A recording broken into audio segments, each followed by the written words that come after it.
रूस यूक्रेन युद्ध में अब एक ऐसा पैंतरा अपना रहा है जिससे यूक्रेनी फाइटर जेट की हालत पस्त हो गई है।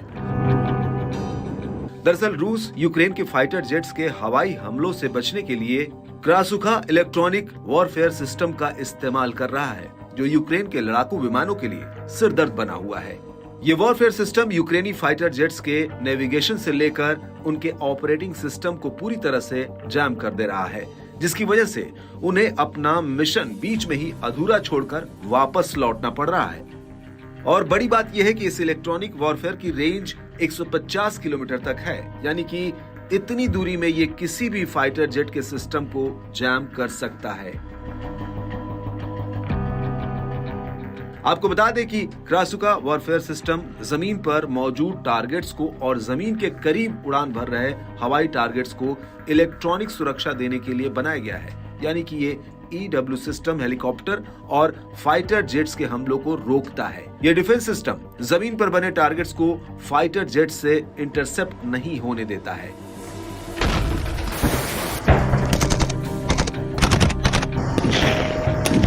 और रूस इस तरह से 3 इलेक्ट्रॉनिक वॉरफेयर सिस्टम का इस्तेमाल कर रहा है। इनमें से पहला है क्रासुखा 2, जो किसी भी हवाई हमले के टारगेट को डिटेक्ट करने से रोकता है। दूसरा क्रासुखा 4, जो मिसाइलों और रेडियो फ्रीक्वेंसी को और डेटा लिंक्स को भटका देता है।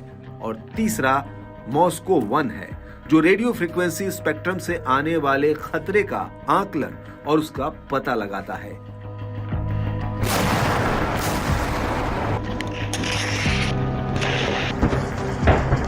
इन तीनों वॉरफेयर की ताकत इतनी है कि ये रडार आधारित ऑब्जर्वेशन से बचने और जमीन पर सैकड़ों वर्ग किलोमीटर इलाके के सटीक हमलों से सुरक्षा देने में कारगर है।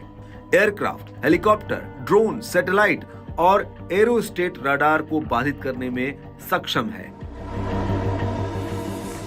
ये system ground radar, x band radar, GPS signal, मिसाइलों की रेडियो फ्रीक्वेंसी और ग्लाइडर बमों को भी बाधित करने में सक्षम है। और बड़ी बात यह है कि रूस के ये तीनों इलेक्ट्रॉनिक वॉरफेयर सिस्टम गर्मी में 20 मिनट में कहीं भी तैनात हो सकते हैं।